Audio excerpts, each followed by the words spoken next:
começando mais um Vida e Saúde, tudo bem com você? Eu espero que possa ficar ainda melhor depois do programa de hoje. Hoje a gente vai falar sobre os diversos problemas respiratórios e você talvez pode se identificar com um dos temas, então preste atenção.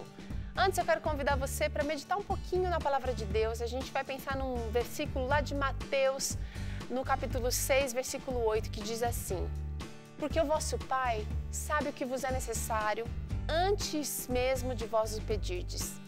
Deus sabe o que você precisa e Ele está disposto, Ele está atento às suas necessidades, Ele está disposto a atendê-lo. Fique pertinho dEle e você vai ser mais feliz hoje.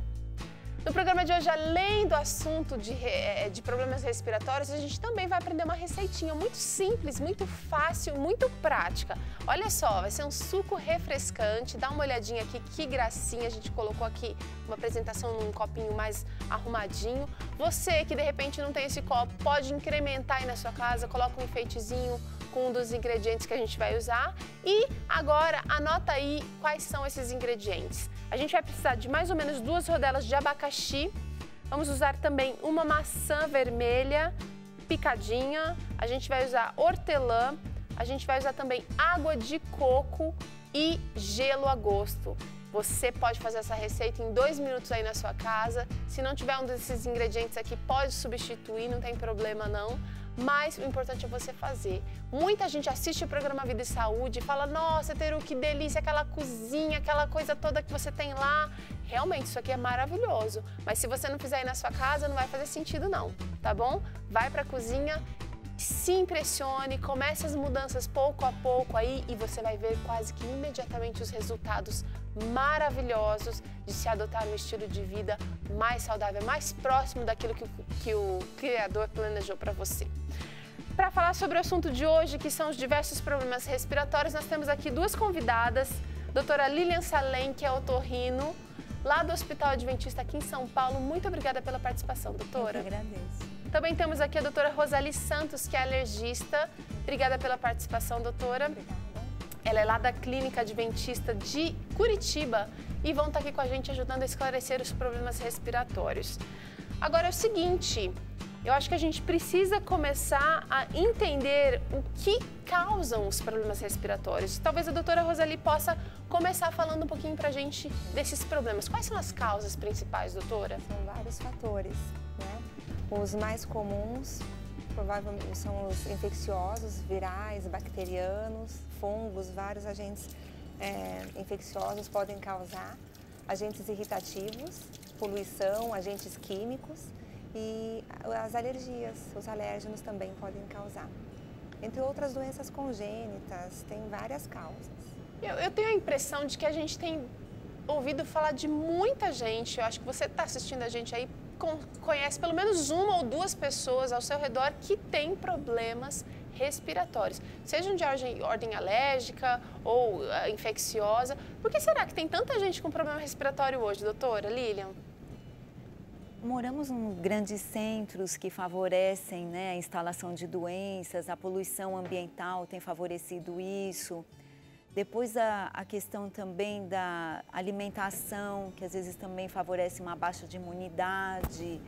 E quando baixa a imunidade, a gente acaba pegando mais os quadros de resfriados, quadros gripais e acaba complicando com processos de sinusites, pneumonias, traqueobronquites. Tudo isso acaba culminando em função também da baixa de resistência do organismo. Você acabou mencionando aí a questão alimentar. Além da alimentação que pode baixar esse sistema imunológico, a gente também percebe que muitos alimentos são alergênicos também, né, doutora? Depende de cada organismo, né? Tem um fator hereditário bem importante, né, com o meio ambiental também, né? O fator hereditário, então, ele conta muito e isso é individual para qual alimento. Quanto maior a proteína, maior a chance. Por isso que alguns alimentos causam mais alergia do que outros. Entendi. Pensando nessas doenças respiratórias, a gente tem um fatorzinho que é interessante, pensar em fraqueza neuromuscular. Como é que ela pode, doutora Lilian, afetar a minha respiração? ela favorece uma dificuldade porque você não tem como expandir seu pulmão. Então, você depende da caixa torácica para poder ter uma boa expansão pulmonar. O pulmão é um músculo? Dá pra gente dizer isso ou não? Ele depende de... Porque a gente está falando aqui de fraqueza, né? Aí já logo a gente já pensa em uma coisa que de repente não foi tão utilizada ou exercitada. Ele é como se fosse uma microbexigas formando uma grande de uma bexiga, o pulmão. Tanto o pulmão direito quanto o esquerdo. E nós temos Deus revestiu uma caixa torácica para protegê-lo, porque senão qualquer queda afetaria o pulmão. E ele colocou então um arcabouço de ossos, que são as costelas, e entre eles nós temos músculos e nervos, que são os intercostais. E aqui no centro nós temos o osso externo. Então tudo isso Deus... E atrás da coluna, então ele faz um arcabouço. E quando a pessoa ela tem uma fraqueza, uma debilidade ou uma postura que constrange o pulmão, ele tem uma certa restrição na expansão. Então, a gente tem que levar em consideração o fortalecimento, a postura da pessoa, para que possa favorecer essa expansão pulmonar. Porque tem gente que tem um bom pulmão, mas tem uma restrição pela postura. Então, ela acaba tendo a gente chama até de uma atelectasia, ela impede do alvéolo abrir. Ele fica até restrito, comprimido, fica comprimido. E se a gente não tem essa expansão, a gente acaba tendo uma má oxigenação. E às vezes a pessoa acaba tendo um problema orgânico em função de uma má oxigenação. Tem gente que tem dor de cabeça por uma questão de postura. Olha só! Porque se ela constrange, ela tem uma baixa oxigenação. E se ela tem uma baixa oxigenação, ela acaba tendo uma vasodilatação cerebral e acaba favorecendo uma dor de cabeça. Então, às vezes, uma correção na postura favorece. Até questão respiratória também. Porque tem gente que, em função de uma má postura, ela acaba tendo uma compressão do estômago e acaba favorecendo refluxos. Refluxo de ácido, com refluxo gastroesofágico, com refluxo faringolaríngeo, com tosse crônica. Olha, em função da postura. Uma coisa acaba puxando a outra. Agora, eu tenho certeza que você que está assistindo a gente aqui, quando a gente abriu aqui o programa falando de problemas respiratórios, nunca imaginou que a gente ia falar, por exemplo, de postura e como ela pode interferir negativamente ou até positivamente, se a gente corrigir, na saúde respiratória. Tem muita influência. A gente pega pacientes com tosse crônica com problema postural. Vamos pensar agora em testes para diagnosticar esses problemas, doutora Rosali. Que testes são esses? O que a gente tem hoje disponível? Depende do que nós estamos pensando como causa. Então, os testes vão focar naquilo que a gente quer descobrir. Tá. Né? Então, a história é muito importante, o exame físico. Muitas vezes só a história e o exame físico não precisa de muita investigação. Entendi. Mas dependendo do caso, aí são vários exames focando na causa. O paciente, ele gosta dessas coisas de teste. É porque eu fui lá no médico, ele fez aquele teste das pinguinhos aqui na pele. O paciente gosta dessa perfumaria, que é importante também, que eu acho que é fundamental, mas a gente acaba não valorizando tanto essa história, que é uma análise que o médico vai montar as peças para daí chegar no diagnóstico final. Isso, a história, a clínica é bem importante, mas os exames ajudam a fechar o diagnóstico. Então, radiografia, né, exames de imagem, o teste cutâneo, que a gente chama de prick test ou teste de leitura imediata, é um teste simples, mais econômico em relação ao de sangue e fica visual para o paciente entender o mecanismo mesmo, né, inflamatório, alérgico do que ele tem e fechando o diagnóstico. Então, tem exames bem importantes. Tem vários exames, aí depende de cada caso, né? Queria saber o seguinte, como é que a gente diferencia, por exemplo, asma de bronquite? Pode falar, doutora Rosali. A asma alérgica, né, tem várias asmas que não são alérgicas também, mas a asma é uma bronquite, que é uma inflamação brônquica. Essa inflamação, ela pode ser causada por vários fatores. Se ela é causada por um alérgeno, por aquilo que vem do ambiente externo que não deveria fazer mal, mas faz, isso é uma alergia. Por exemplo, pólen, fungos. Isso é uma alergia. Isso é uma alergia, porque teoricamente eles não deveriam fazer mal. Se eles vêm do meio externo e fazem, então isso é um alérgeno. Se é um alérgeno causando essa bronquite, nós damos o nome de asma alérgica, né? Mas essa bronquite também pode ser ocasionada por infecções, né? Viral, bacteriana, que então são outras causas de bronquite. Então, nós não damos o nome de asma alérgica, a gente dá o nome de bronquite. Obviamente, para o paciente, talvez não vai fazer tanta diferença. Ele vai estar com tosse, os sintomas vão confundir. São bem parecidos, confundem, né? Só que por que é importante, então, diferir? O que é asma, e até o se é alérgico ou não, o que é bronquite? É importante para ter um tratamento adequado e o prognóstico também, saber o que vai acontecer, qual é o tratamento, né, como uma prevenção da doença de complicações. Então é importante a diferenciação. Diferenciação para saber, então, como é que você vai conduzir o tratamento. Agora, muita gente gosta de se automedicar. Ah, já está acostumada, eu sei que é rinite, então eu vou lá, aplico aquele remedinho no nariz. Qual é o problema da gente fazer esse tipo de coisa, doutora Lília? A gente pega muitos pacientes que vêm na nossa área, por exemplo, com rinites medicamentosas. Existe isso? Existe. O próprio medicamento ocasiona rinite. E isso tem sido muito frequente, porque o paciente tem uma obstrução nasal, ele quer se ver livre daquele quadro porque ele quer dormir à noite, ele não consegue respirar direito. Então ele vai até a farmácia e nem fala com o farmacêutico não, ele fala com o balconista, por favor, eu gostaria de um remédio para eu poder respirar. E aí é passado para ele esses vasoconstritores tópicos, que são remédios que dão uma vasoconstrição nos vasos, eles constringem os vasos.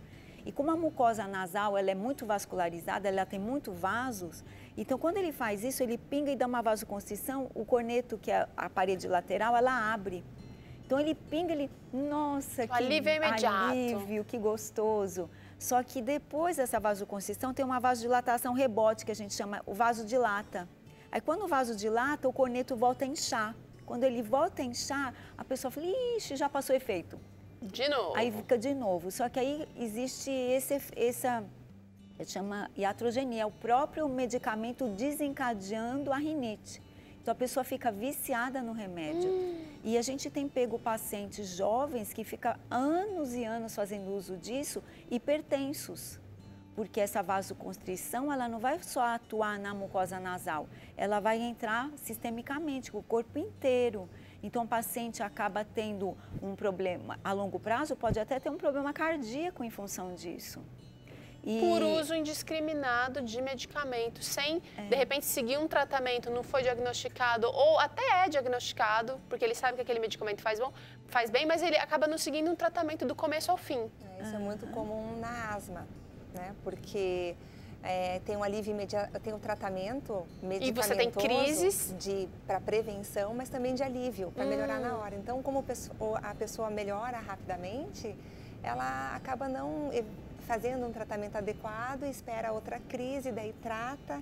Por isso que muita gente fala, vicia, mas por quê? Porque não está tratando adequadamente, está sempre precisando do medicamento, mas é uma automedicação. Então, e subestima a doença, pode complicar, né? Tem gente, pode ser fatal, inclusive, essa doença. E hoje em dia ainda é fatal por subestimar, por não tratar adequadamente. Tá certo, ali. Então, um alerta para você que de repente sofre de problema respiratório, procure um especialista, mesmo que você marque pelo sistema público, acabe demorando um tempo para você conseguir essa consulta, mas é importante começar, fazer o tratamento adequado, seguir direitinho a orientação do especialista. E tem coisas que você pode fazer também aí na sua casa, não é só o medicamento que o médico passa, não. Daqui a pouquinho a gente vai conversar mais com a doutora Lília a respeito disso.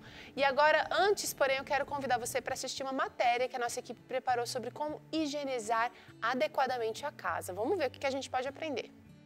Eles são invisíveis, mas podem estar em qualquer lugar, inclusive no lar docilar. Ácaro é o nome comum de aproximadamente 30 mil espécies de aracnídeos diminutos, semelhantes a carrapatos, porém com tamanho muito inferior e é impossível ser visto a olho nu. Já o mofo são vários tipos de fungos que crescem em filamentos e podem se reproduzir através da formação de esporos. Então, para te ajudar a evitar os ácaros e também os focos de mofo dentro da sua casa, nós viemos conversar com a Ingrid para trazer algumas dicas, nos ajudar, nos ensinar a higienizar corretamente a nossa casa. Existe um jeito certo de limpar a casa? Existe sim, Rafa, existe. E é importante a gente primeiro diferenciar o que é a sujeira visível da sujeira invisível. Às vezes a gente fala sujeira, mofo, bolor, ácaro e parece tudo a mesma coisa, né? Mas na verdade é importante a gente pensar que existe uma sujeirinha que a gente vê, né? O pozinho, a própria aquela capinha de bolor que fica mesmo a gente vê, mas existe uma sujeirinha que a gente não vê. E a gente precisa tirar as duas, ok? Para tirar aquela sujeira que a gente não vê, que é a sujeira invisível, a gente precisa do álcool. Ele pode ser usado em vários tipos de superfície, até mesmo na madeira, o MDF. Muita gente acha que não pode, mas pode. Dentro dos armários pode também. Ele não estraga a roupa, não causa nenhum problema, tá? Ó, aí o detalhezinho é que tem muita gente que acha que álcool é tudo igual, mesmo que é em gel ou em líquido, mas não é. Olha esse daqui, ó. Esse aqui é o álcool 70 bactericida. Esse é o álcool que mata realmente bactérias, fungos, etc, ok? Aquele álcool, então, que a gente compra no mercado não serve para tirar esse tipo de bactéria? Aquele álcool comum, não. Esse também vende no mercado, mas não é o álcool comum. Ó, o álcool comum é esse aqui, vem escrito 46. Então, esse aqui não é o que mata bichinho. Vamos dizer que um limpa e o outro vai higienizar. E higienizar significa ter efeito bactericida, ok? Aí tem um outro produto que a gente acaba usando muito na cozinha, mas que é um produto ótimo para limpar a casa. E ele tem um efeito muito bacana quando a gente está falando de pessoas alérgicas. Nós temos muitos clientes que são alérgicos e tem gente que praticamente só limpa a casa com detergente, vinagre de vinho branco e álcool. E dá para limpar e fica bem limpa, fica higienizada. É o álcool normal, é o vinagre normal, vinagre de vinho branco, ok? Então você, em vez de usar o seu vinagre só para cozinhar, você pode usar para limpar a casa também. O bacana é que o vinagre, ele vai tirar o cheiro forte que fica nos armários. Então imagina que você já tá com problema de bolor, já tem mofo no armário, você vai lá, faz a limpeza e a última parte da limpeza você pode fazer com o vinagre. Agora eu estou vendo aqui 2 produtos diferentes que eu nunca tinha visto. Eu quero que você apresente. Primeiro, essa bolinha aqui eu nunca vi na minha vida e eu queria que você contasse pra gente o que é. Então, muito prazer. Essa é a bolinha de cedro. A bolinha de cedro é uma madeira, ela é natural, né? É uma madeira que tá aí na natureza, de uma árvore e tal, que a gente pode cortar, fazer bolinhas. Dá pra fazer coraçãozinho, quadradinho e tal. Existem várias formas de vender a bola de cedro. O pessoal que produz faz em vários formatos. O mais comum é a bolinha. O que é legal dessa bolinha? Ela é contra traças e contra mofo, ok? A traça odeia o cheiro dela, não gosta. Ela tem um cheiro delicioso, mas as traças não gostam. E o mofo também fica longe do armário. Legal. E esse sachê? Esse sachêzinho é uma pedrinha, ó, ela é uma pedrinha, ok? E ela não faz água. Então, o que essa pedrinha faz? Ela atrai o mofo pra ela, fica úmida, fica durinha, e aí você sabe que você tem que trocar. Em geral, ela dura 2 a 4 meses, tá? Na minha casa, por exemplo, quando a gente coloca na sapateira, ela fica uns 4 meses. Pra gente finalizar, eu queria que você desse uma dica pra gente, essencial pra gente manter a casa sempre muito bem higienizada, além dessas outras dicas maravilhosas que você nos deu. Arejar a casa, Rafa. A gente às vezes esquece que dar uma circulada no ar é legal. Agora, o detalhe é o seguinte, muita gente fala pra mim, Ingrid, não, eu deixo minha casa aberta, eu deixo a janela da cozinha e deixo a janela do banheiro abertas o dia todo, mas não é o suficiente. Por que chama circulação de ar? Justamente porque o ar tem que fazer um círculo e eu preciso, então, de janelas próximas que permitam que o ar faça esse círculo. Então, por exemplo, se você deixar do seu quarto e do banheiro que está anexo ao seu quarto, aí faz uma circulação. Se você deixar da sala e da cozinha que ficam próximas, faz uma circulação. Tem que ter um ângulo que faz com que o ar circule realmente. Ingrid, muito obrigada, viu? Foram dicas preciosas e você aí em casa já pode colocar tudo em prática. Com certeza, tem muita coisa para aprender. Obrigada, Rafaela. Olha, eu imagino que ainda existam outras dicas, doutora Lília, e com certeza a doutora Rosali também pode passar para a gente, que o paciente ou que a gente acaba deixando de lado. Essa da circulação do ar, por exemplo, é muito bacana. A higienização da casa é fundamental. O que você tem a me dizer com relação à água, doutora? A água para as vias respiratórias é muito importante. Inclusive, na nossa área de rinossinusites, o principal tratamento é água. Então, não existe tratamento de rinossinusites sem água. É água via oral para você fluidificar o muco, é água através da vaporização, da inalação com soro fisiológico, ou mesmo vaporização, ou só com soro ou com ervas também para poder auxiliar. E também a lavagem com soro fisiológico.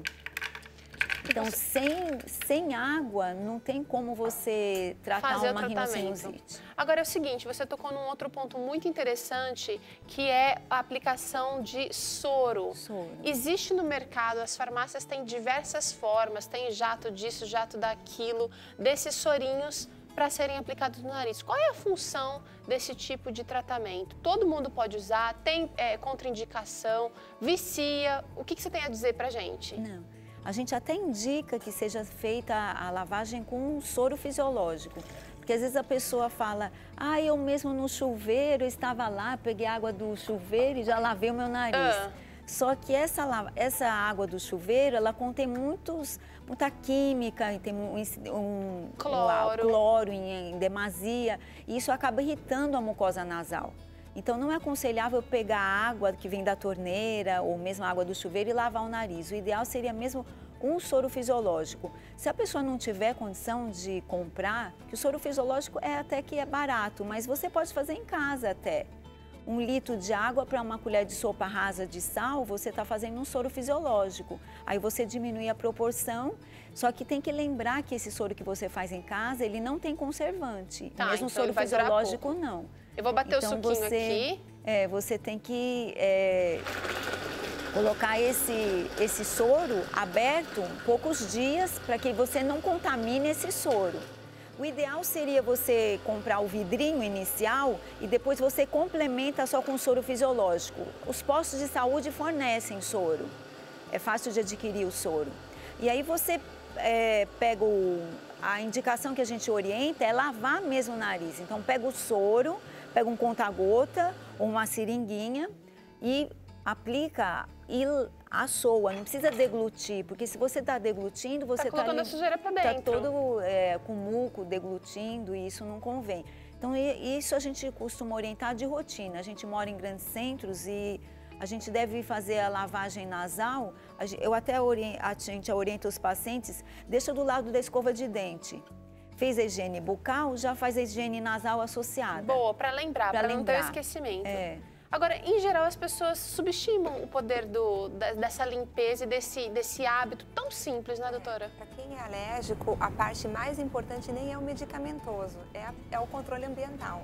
Não adianta só usar medicamentos se não fizer um controle ambiental adequado. Então, isso inclui a higienização da casa. A parte mais importante do tratamento tem que ter, senão não trata direito. Então, é fundamental. Tá. Para quem é alérgico, o que a gente chama de alérgenos domiciliares, a poeira domiciliar, que aí o mais comum é o ácaro, como foi falado. Mofo também pode ser um fator tanto alérgico como de piora, porque o ácaro se alimenta do mofo. Então, onde tem mais bolor, mofo, vai ter mais ácaro. Certo. Né? Baratas, parece que não, mas é um fator importante para alergia estar na poeira também domiciliar. Claro que com menos higiene, maior a chance de ter. E de pelos de animais, que até vamos conversar um pouco mais sobre isso. Mas dentro de casa, o ácaro, ele é o predominante como quantidade e também como causador da alergia. E a medida fundamental é essas medidas anti-ácaro. Então, o ácaro, por ele se alimentar de restos de pele e de mofo, né, ele vai estar em maior quantidade no colchão. Tem que então fazer tem que ter uma atenção. Tem que ter atenção maior no colchão. Não adianta limpar a cortina, o tapete e não limpar o colchão, né? Certo. Então tem que ter uma limpeza adequada, colchão, travesseiro. O ideal é que se tenha uma capa impermeável que funciona como uma barreira mecânica e o ácaro não consegue passar essa capa. Não, então, o paciente entrando em contato com o ácaro é uma medida essencial. Capa impermeável no colchão, no travesseiro, limpeza com pano úmido para não levantar, né, a poeira. E o ácaro, ele é bem leve, ele demora para se depositar. Arejar bem o ambiente, né, evitar mofo, evitar fatores que também são irritantes, não são alérgicos, então também não pode fumar dentro de casa. Se alguém fuma, fumar fora, não fumar na janela, né, evitar esse contato. Aspirador de pó, para quem usa também, um aspirador que o ácaro entre no aspirador e não saia do aspirador. Isso é fundamental. Acho que a gente pode continuar essas dicas aqui na mesa. Vamos sentar lá, meninas? E a gente vai experimentar esse suco, que eu acho que a gente precisa tocar nesse ponto também, doutora Lilian. Quem sabe você pode ajudar, porque eu sei que você também é adepta a essa linha também de tratamento, né? A alimentação. A gente está servindo aqui, por exemplo, um suquinho de abacaxi com maçã.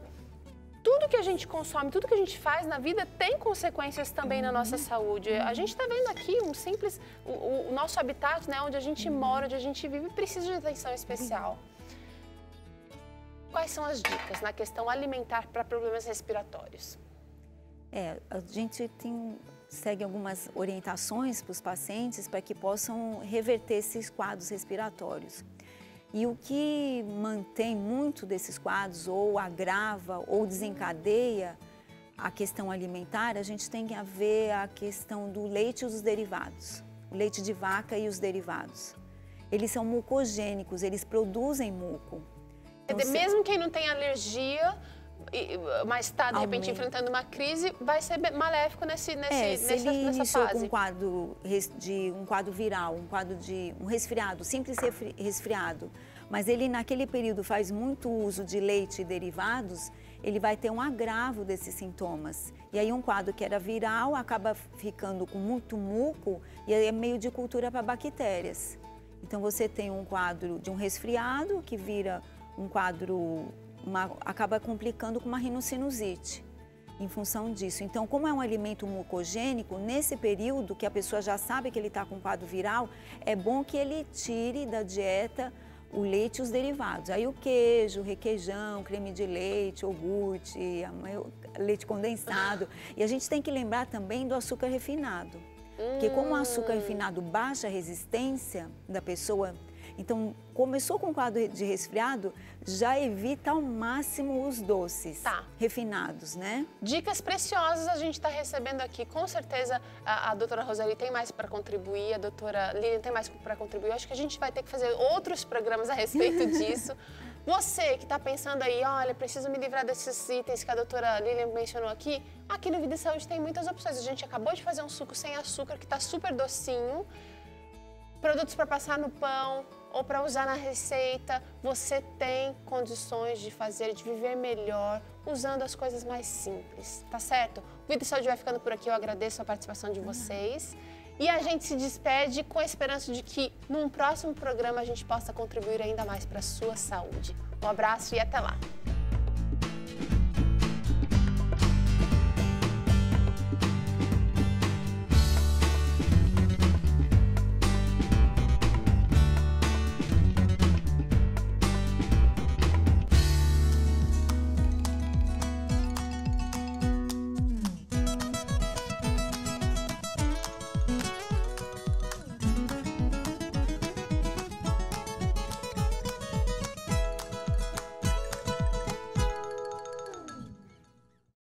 Você gostou do que assistiu?